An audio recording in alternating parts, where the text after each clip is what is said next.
Welcome back, Astro listeners, to the home of evolutionary astrology. This is your host, the Media Monk. And on this new moon of Sag, we have our shining star of the zodiac, Star Lady. Hi, Star Lady. Hello, Media Monk. We all know Star Lady is the managing director of the Evolutionary Astrology Network. EAN, as we call it now, does provide the finest EA course materials to get certified as a new astrologer, but you can also purchase those materials to achieve your next level of soul growth. We've studied that EA paradigm around here for about 35 years now, and collectively we have thousands of students across the planet studying those materials. You can take a look at all that at www.evolutionaryastrology.net.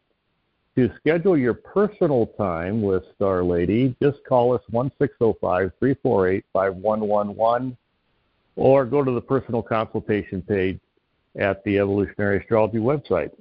So, got a lot to cover. It seems like there's a few powerful changes of direction and new moon Sag, so I'll turn it over to you, honey.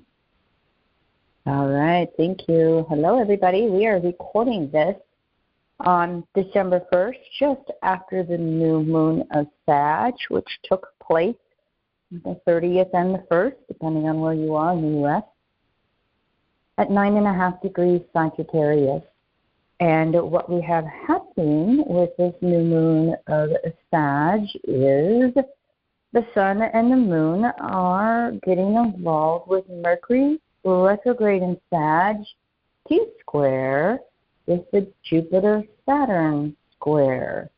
So Jupiter's retrograde in Gemini. It's getting ready to make a second of 2 waxing squares to Saturn in Pisces. They will have their second of 3 squares December 24th, 14 degrees Gemini, Pisces. But while they're moving towards that waxing square, again, Mercury retrograde opposes Jupiter 3 times, squares Saturn 3 times, and now the new moon, sun and moon are involved with it.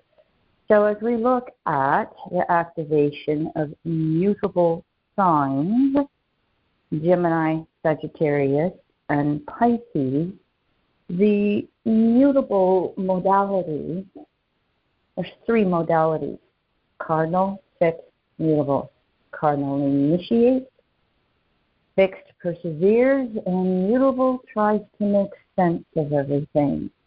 And so this may be one of the things that we are doing in our world these days, especially if you live in the United States and you're still processing post-election.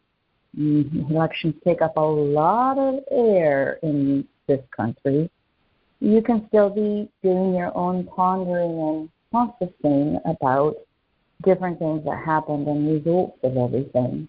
You may also be doing some processing with familial issues, because here in the United States, our Thanksgiving always falls on the last Thursday in November, and it becomes a 4-day holiday. It's like a bigger holiday almost than Christmas, because it's a set holiday, meaning it's always on a Thursday, and then we have Black Friday, and then we have whatever Saturday is. I don't follow the details of that stuff, other than it's a 4-day holiday.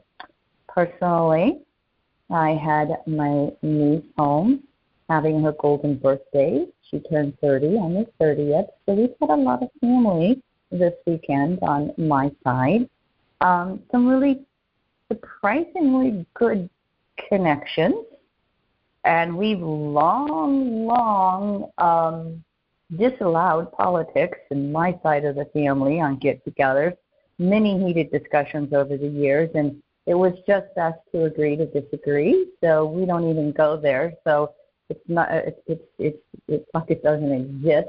Saturn and Pisces.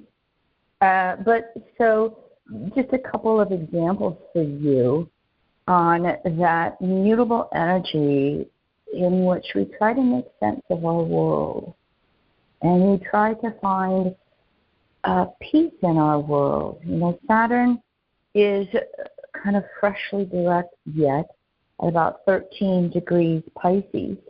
And so as you've been settling into those reality checks, as I call them, they're creating some of your foundation in consciousness, Saturn, the structure of consciousness in our world. So what are those foundations for you right now as you're processing through the holidays, as you're processing through an election, as you're processing through whatever changes may be going on in a work world or a relationship world for you? What is that Saturnian foundation that is, this is what's real, that's not so real? And so how do I make sense? How do I find a center? How do I find a balance? How do I find peace in my world? Because Jupiter retrograde in Gemini, making that waxing square to Saturn on Christmas Eve, is going, let's consider this. Oh, no, let's consider this. And sometimes that Jupiter and Gemini might get entrenched in my thoughts are truth or my, understandings of truth. And that can come in the most minute details in your world.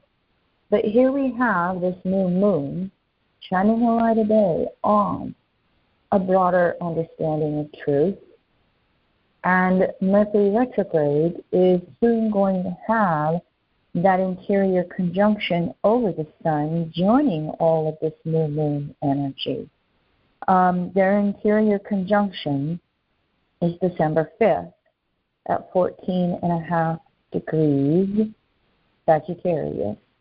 And so there's a lot of early, almost light bulb effect going on, or real strong intuitive hits for us that can go, oh, never looked at it that way.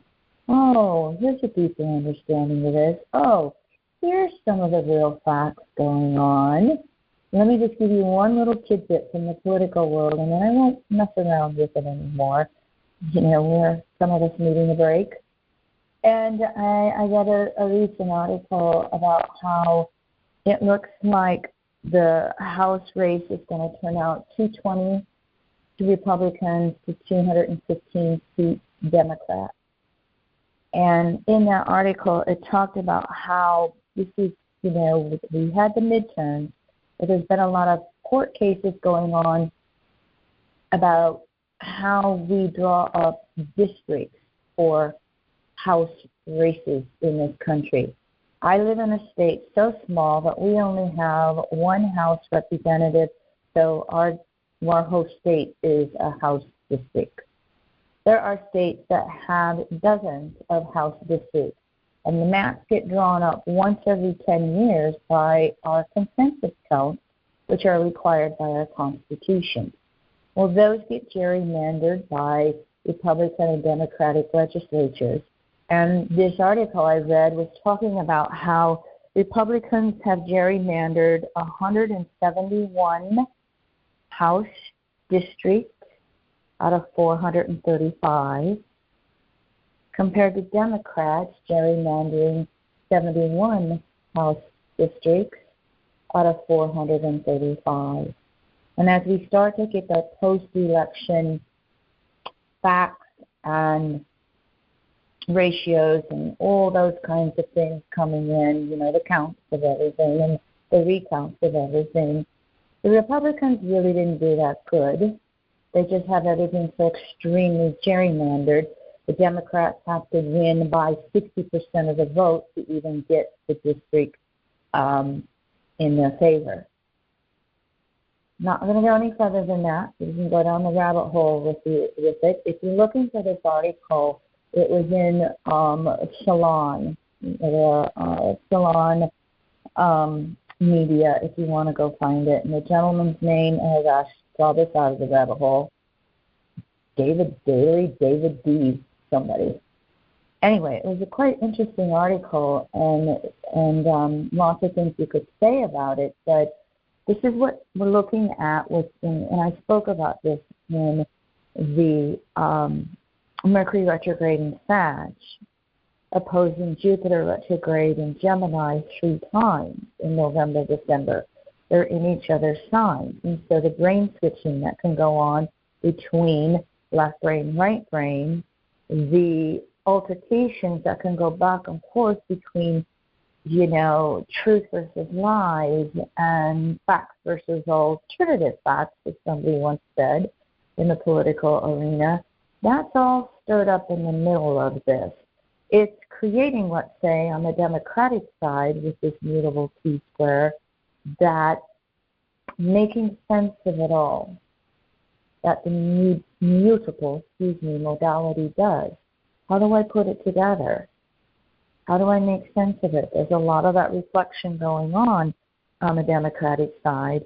On the Republican side, what truth is coming out is that for old Trump's denial of Project 2025, he's hiring all of the authors of that left and right. He is getting ready to implement a lot of those writings by those authors left and right. Stay tuned. We'll see how much it can get done in 2 years instead of midterm election. So I'll let that go. That's just it from a political perspective. But that's probably the main thing we have going on over the next 2 weeks from this new moon. Moon's going to move into Capricorn quite fast, but the sun's going to hang around in Sagittarius for the next 2 weeks until that full moon of Gemini.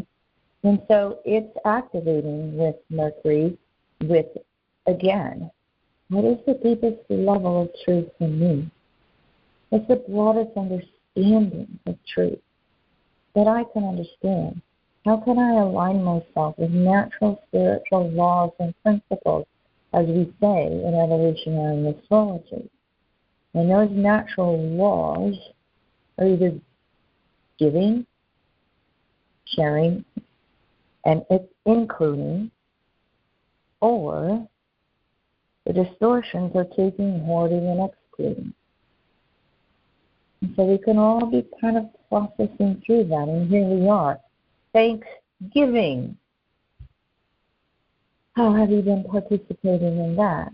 How have you been doing your own personal gratefulness and thankfulness?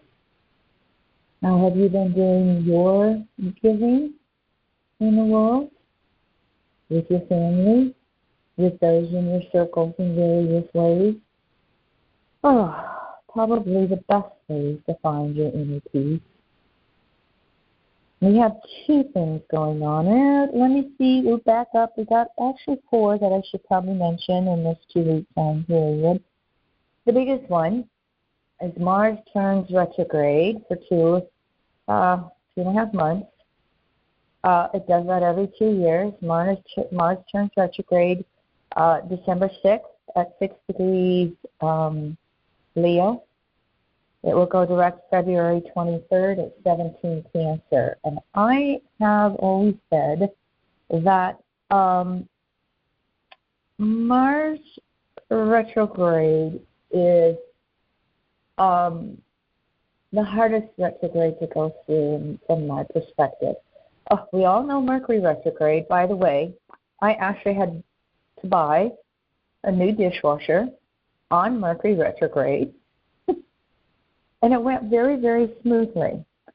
And I'm like, fingers crossed all the time, and let's see, how this all turns out. But surprisingly, and I'm the last person to buy something on Mercury retrograde. I've had many hiccups along the years doing something where I had the free will to do it and other times where I didn't. I had some free will, but our friend who installed said, I can get it in on Wednesday. You guys just go find one. And so here we off and bought a dishwasher and then installed it right during Mercury retrograde, stationary. So anyway, lots of Mercury retrograde, but Mars is impulsive action. It's a leading edge to just do, be, become. When it goes retrograde, the lesson is considered actions, and it gets a lot of frustration, aggression, and anger. By the way, free Zoom webinar, Wednesday, December 4th, 5 to 7 p.m. You can get the Zoom link in our email newsletter to participate with us. So, yep, thank you, Media Monk. So, calm down during this first week of December because Mars can stir a few things up along the way. Tune into the Zoom call if you want more information. Venus is going to go into Aquarius December 7th to January 2nd. Beautiful evening star if you want to watch it in the western skies. I love watching Venus before it goes retrograde. You know, Venus in Aquarius takes a step back from relationships. It's kind of instigating, you know, the same day that Venus goes into Aquarius, it makes a conjunction to Pluto at 0.5 degrees Aquarius. So my Aquarius words, which are detach, objectify, liberate, innovate, that's a Venus for the next 3 weeks, 2/3 of December, how we are personally stepping back in our world and looking at what we, most value in our world from that detached point of view. Do we need all the materialism that we have going on this time of year, during the holidays? And I've long detached from shopping around this time period, so maybe that will be some of what Venus Aquarius brings for us, but who knows? But here you go. Detach from your world. And where is it you want to break free and do things differently? And with Venus, perhaps especially in your closest relationships, or perhaps even with your resources. The other thing that happens December 7th, between Venus and Aquarius, Venus over Pluto, Neptune goes stationary direct December 7th at 27 degrees Pisces. I don't know if you remember, I had said this before, I think the last podcast maybe. Saturn and Neptune finishing up in Pisces, go stationary retrograde close to each other, go stationary direct close to each other. They went retrograde 2 days apart. That was right after the first debate between Joe Biden and Donald Trump. And that letdown we had with them going stationary retrograde. Now Neptune stationary direct. Neptune went retrograde at 29:56 Pisces, 4 minutes. Talking space from Aries.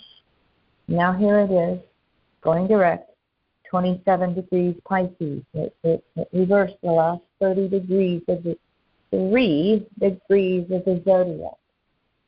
Neptune adds to this bigger picture as a mutable T-square.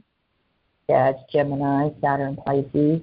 Neptune stationary direct adds to this picture. What is my deepest spiritual foundations in my world? How do I use it to help myself find peace as best as I can? How do I have those conversations with Source Energy? I haven't said my Neptune Pisces mantras for a while, which are both question marks. What would you have me know, Source? What would you have me do, Source? And I'm fond of saying you ask and ask and ask until answers are revealed. One more December 7th aspect. We have the Sun opposing Jupiter retrograde in Gemini. This is the highlight of the Jupiter retrograde cycle. And This happens at 16 degrees, Sun Sag, Jupiter retrograde Gemini. Here again, that mutable T-square, like I said, Sun only does it once with Jupiter retrograde. Mercury's going to do it 3 times. But the Sun may have some of the biggest ahas for us in our world. Some of the biggest truths to understand. Some of the biggest alignments with what is natural for us in our world. So, pretty active Friday, Saturday, later this week. Take some deep breaths. Keep yourself as calm as you can. Jupiter, on December 13th, makes its second of 3 waxing sesquisquadrates or sesquisquares to Pluto. Jupiter retrograde at 15.5 Gemini. Pluto direct at 0.5 Aquarius. The sesquisquares take us from first quarter to Gibbous phase. It's where we start to have those internal reflections. It goes from yang to yin, energy moving out to energy moving in. Jupiter in Gemini has to meet Pluto, and it's starting to approach the limits of the expansion that Jupiter can do with Pluto. I don't know if you remember this, but Jupiter had those 3 conjunctions to Pluto in 2020 between 23 and 25 degrees Capricorn. Remember that? The Jupiter in Gemini can be wanting to expand all over the place. This idea, that idea, this way, that way. You know, just Gemini just on overdrive with Jupiter expansion. But here we are in the midst of everything this year, and the Jupiter waxing squares to Saturn, Jupiter waxing 2.5 to Pluto, Saturn waxing 0.5 square, semi-square to Pluto. So Pluto in Aquarius has the last word on these Jupiter-Saturn squares, because each planet individually interacts with Pluto and Saturn. And so while we can be having those future-oriented messages, that's the innovation part of my 4 Aquarius words, while we can be giving these repeated messages from Pluto on how we are socially expanding, especially like, for instance, from a Republican side with Project 2025, or say Elon Musk and Vivek Romanovsky, somebody, and they're, I don't know how you pronounce that word, D-O-G-E. I don't know if it's dog or dodge. Anyway, they're going to run up against the limits of reality in what they can and cannot do, because they're going to wake the sleeping bear, and if they wake it up too much and they stir the pot too much and create too much more inflation, or eliminate how we function with 335 million people, we do need the federal workers that keep the engines running. They're going to run up against some limitations of what they can and cannot do. Stay tuned. Consensus is a slow-moving machine, consensus consciousness. But so are the wheels of democracy, and so are changes, both positive and negative. And so are the results of some changes that can come along, and everybody initially thinks it's a good one, and then all of a sudden it's like, oh, unintended consequences, as Media Monk says. So, we have some of that mutable modality energy of making sense or surrendering sometimes. But we also have a Mars retrograde stirring the pot. And we have the Jupiter sesquisquare to Pluto and the Jupiter square to Saturn this month, which will start to again show us what can change and what is not there in momentum to change. Stay tuned. All right. I'm going to do Mars retrograde in Leo Cancer on Wednesday, December 4th. You're welcome to join us. And then we'll also be doing the 2025 annual forecast, the complete forecast, which is a long version of all the transits coming up for 2025. That happens on December 30th. But get all those details in the email landing in your inbox, but you have to be on the Astro newsletter list. So go to the bottom page of any of our bottom of any of our website pages and just enter your email address and name, and you'll make sure to get that information and the links to our upcoming forecasting Zoom calls. All right. Thank you, Star Lady, for all the good research, and thank you, everybody, for tuning in. Remember to move with joy and a lot of passion, this mutable journey to the core of our soul. Thanks for tuning in today.